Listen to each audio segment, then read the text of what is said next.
What up? What up? What up? Hello, hello. Hold on. Just make sure I can see the chat.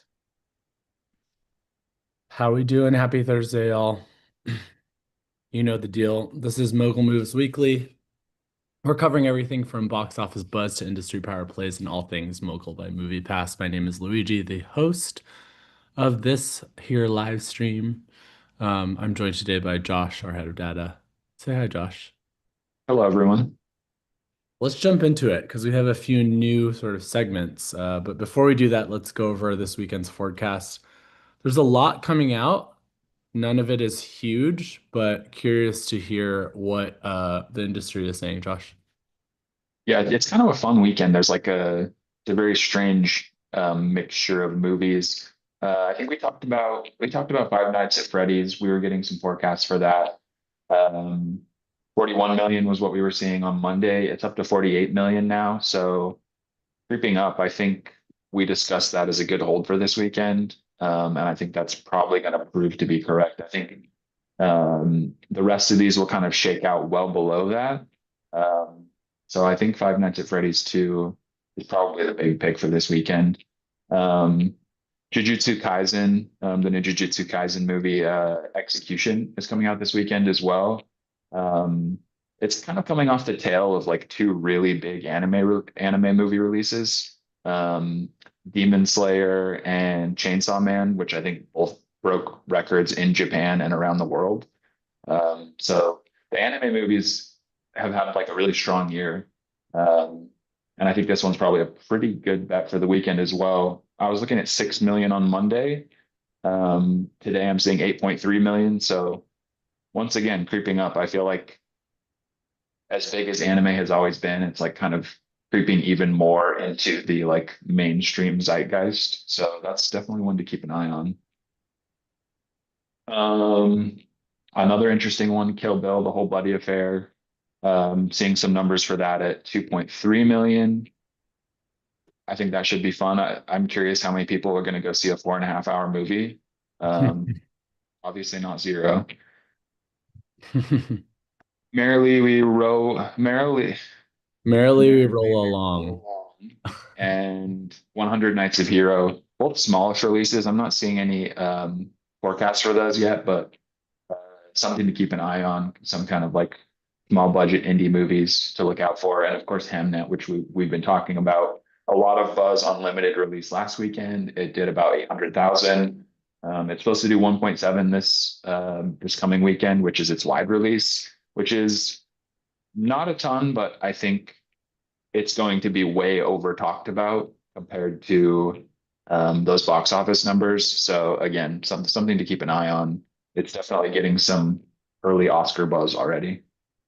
Yeah, one thing I'll say about Merrily, it's I believe it's a recording of the lot of like the actual Broadway play because it was a Broadway play, Mm. with Jonathan Groff and Daniel Radcliffe, and another really famous Broadway actress. So it'll play to the Broadway people. If you love Broadway, I'm sure you know about this coming out. So people are Yeah, excited for for that. sure. It's not gonna pull like Hamilton numbers, but it'll be there for sure. Yeah. And then I've never heard of 100 Nights Hero, I don't literally. even know who's in it. I thought it was Saoirse Ronan at first. Like if you look at the poster, it kind of looks like her, and it's definitely Mm. not. There are people I don't know, so who knows? Maybe it'll do well. I mean, the branding is interesting.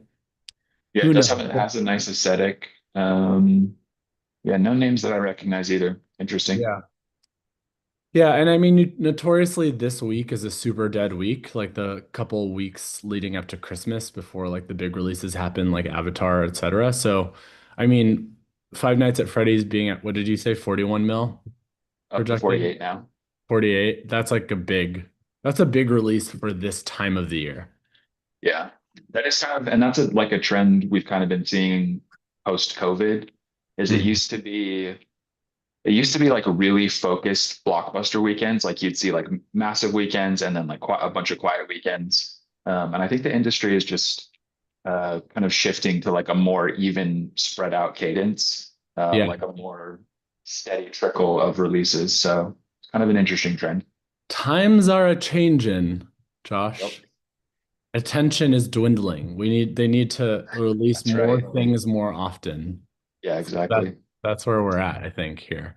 But I have seen initial reviews of Five Nights at Freddy's. Not great, I'll be honest. It's one of those things like we talked about this. I don't really know anyone who would go see this movie. I'm not in the demographic. I don't know anyone who is, but it feels like one of those things where if you want to see it, like you're going to see it no matter what. Yeah, yeah, exactly. Who knows? I mean, the horror fans, they show out, you know. They love being in person. They love like the feeling of being in person with people because they want to hear the screams. They want to be, scared in community, basically. But anyway, so interesting stuff. We'll definitely watch the numbers this weekend and report back on Monday. A new section here we have, Josh. I'd love for you to just kind of voice over explain. We're gonna talk about the top buys, top sells, and top what's again? Earners. Earner in the Mogul game. So this Yeah. is within the Mogul ecosystem. Josh, go for it.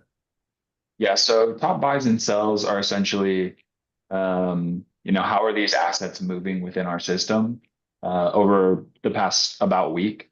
Um, so if you look at the top buys, these are what people are buying up right now in anticipation for the next couple weeks. Number one, Five Nights at Freddy's 2, which I think is good. We talked about that the last two episodes. That'll probably be the big earner this week, so I think that makes sense. Diary of a Wimpy Kid, the last straw. I don't know the release date that on that exactly, but it's obviously catching some buzz, and people within Mogul are feeling that too. Uh, SpongeBob coming in around Christmas time. Obviously, people are looking forward to that. Um, the new Knives Out movie. I don't know when it gets its full release, but I have been seeing it in some like specialty theaters around here, and of course, Avatar: Fire and Ash. I think that's probably our top buy of the whole season, and I think it will always be in the top five. That's coming soon. Top sells. These are things that people are dropping from their roster. So, maybe some trends to look at here. I think the buys and sells will often overlap just because, big assets are things that people will be moving. But the top sells this week so far, SpongeBob, Anaconda, Avatar, Five Nights at Freddy's, and Bethlehem, which I think is a faith-based movie. I think the one to point out maybe is Anaconda. That's kind of a Christmas time release that I could see people kind of think the closer it gets, maybe the more people are going to be kind of lukewarm on it. Yeah. I think it's interesting to think about Diary of the Wimpy Kid because like that group of people who grew up reading those books are probably like college age now, Yeah. right? Honestly, they're like grad school age. So I think it must like be speaking to them, and who knows? I mean that might be an exciting thing. It's such a weird thing because I like didn't grow up with those books, but people are so excited about. Uh, it says, interestingly, it says it's releasing on Disney Plus tomorrow. Oh, I'm curious if it will have I'm curious if it will have a theater run too. I mean, it must somewhere. yeah, I mean, if for it to be in our system, it must. But the other one that I was like really curious about, and I wonder if it'll ever show up in like our top buys, sells, or really ever in this sort of in our, live stream show, is the Stranger Things finale. They're planning on premiering it in theaters, from what I hear and what I've been seeing online. And I don't know if you've been watching Stranger Things or watched like, have been watching this new season. It's so good. I definitely want to see that in theaters when it comes out. That is what I've heard. I've been hearing good things about it.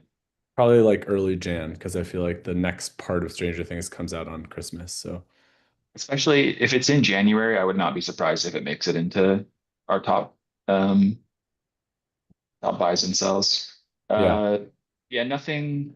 I mean, not too surprising here. The top earners for the past weekend. Wicked was number one, I think number one by a good margin. Number two is a movie we kind of keep talking about, but Now You See Me just kind of seems to keep lingering. Um, it's had like a pretty decent run, kind of stayed steady. So if you're holding that last weekend, you earned some decent points off that. Rental Family, one that you've been harping on. Um, Yeah. kind of the indie pick that is also hanging around, Die My Love, uh, another indie pick that I loved. If you're holding that this weekend, you earned a little bit, and The Running Man lingering around. But yeah, last weekend, obviously, the big earner was still Wicked Yeah. Yeah. That's like, obviously. It's like that's gonna be there for a while, I feel like. for sure. Yeah, it'll be in the top five for the next month. Yeah. All right, this is a new segment, one that we wanted to add to this live stream because we think it's important. Like as trailers drop and you follow the life cycle of a movie's marketing, you'll see like a lot of hype online and online chatter around specific trailer drops. So wanted to point out kind of three that we've been seeing, so you guys are aware and can keep your eye on. And if you have any questions or suggestions, feel free to drop them in the chat. The first one here is a movie called Mother Mary. Now, this has everything I like. It has pop stars, it has fashion designers, it has Anne Hathaway, and it has Michaela Cole. And it's like a dark, I want to say it's A24, an A24 kind of dark pop star, like thriller-esque thing. And it also has like kind of witchy magic in it too. So I mean, come on. That's like quadruple threat right there for me. Sounds very But fun. the trailer is really cool. It's like very cinematic. Obviously, it's A24. They don't not do that. So check it out if you haven't. It's exciting. Anne Hathaway's going to be real busy next year. Yeah, totally. That director has some interesting movies. Ghost Story, The Green Knight. Yeah. It's positioned as a love story too, which is interesting. So I'm expecting, and I love Michaela Cole. We haven't seen her since really Black Panther was like probably the last time we saw her on the big screen. But she is such a star, and I love her. Always Have you cool. ever seen Chewing Gum? It's a Netflix series that's from, I want to say England. It must be from English. She's English. But wow, that is an incredible series. And then the other one that she was in was, oh God, I can't remember the name of it.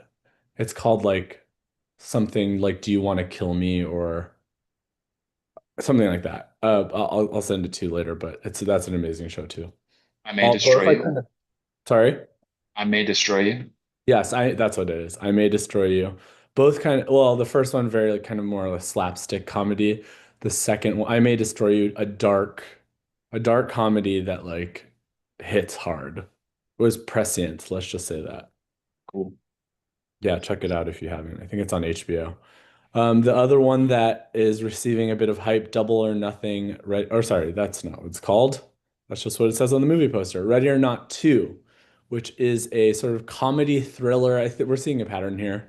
Dark Mhm. comedy thriller, that is about a bride who gets hunted by her fiance's or her, I guess her husband's family. The first one was about that. And now we're reprising this, obviously. There must be more hijinks, I'm sure, ensue. The trailer appears to be like multiple families hunting this person. So if you're into that kind of thriller whereby like it's like number one woman survives, that kind of thing, Mhm. then you might be into this. And I am very into these kinds of thrillers. So Had check that Elijah out. Wood in it. I feel like he's like constantly doing very interesting projects now. I'm always interested in what he's doing. Yeah, because he's like, I have Lord of the Rings money. I don't need to do anything unless I want to do it. Yeah, he's set. And he's a weirdo. Yeah. The last one is a movie by the Korean director Park Chan-wook. It's called No Other Choice. Looks really interesting. You may recognize the guy in the poster as the main character from Squid Games. He was the main bad guy basically in Squid Games. Interesting stuff. I love these types of movies that are like kind of just about normal life and then it like something goes awry. Mhm. Like kind of like I don't know if you remember like Parasite has that vibe. Um, Basically, it's like as it starts off very normal, like just super mundane, and then like the world starts to build and things just start to devolve. I Yeah, find that kind of movie very satisfying. yeah, slice of life turns into chaos. Exactly. Seems like I the love. Korean directors are good at that. Yeah, the same director as Old Boy, The Handmaiden. Um, Pretty cool. Yeah. So check out those three trailers if you haven't yet. We are also going to bring in some new polls for this week. So I want you guys to check out mogulgame.moviepass.com if you want to participate, sign up for the beta and participate in those polls. The main one that I want to get in front of people is the casting for Batman 2. Now, there's a lot of rumors about who is going to kind of be the leading lady um, in this new Batman movie. A lot of people, there's a lot of talk about Emma Stone. She has confirmed that she has denied, or she has confirmed that she's not going to be in it. She passed on the role, and now it looks like Scarlett Johansson is talking and in final talks to be in it. A lot of kind of speculation around who she might play because the role itself is under wraps, but a lot of people saying like Poison Ivy, which I would die to see Poison Ivy on my screen again. Yeah, that would be nice. It's been too long. I don't know that Scarlet has I mean, she has gravitas, but like, does she have what it takes to be Poison Ivy? Yeah, We, I feel like this cast leans a bit younger too. Like I don't know if it's the right I don't know if it's the right fit, but yeah. I'm who's the last Poison Ivy we saw in a Batman movie? Uma Thurman, right? Probably That would yep, have been, it's that's gotta the be. one that sticks out in my head as the Poison most Ivy, 1997 Batman and Robin. Yeah, that's gotta be it. so good. Anyway, Yeah. so and that plus many other polls headed your way. Check them out at mogulgame.moviepass.com. Yeah, that's it for today. A short one. Anything else to say before we sign off, Josh? No, I'll hop on, play the game. All right, we'll see you guys Monday.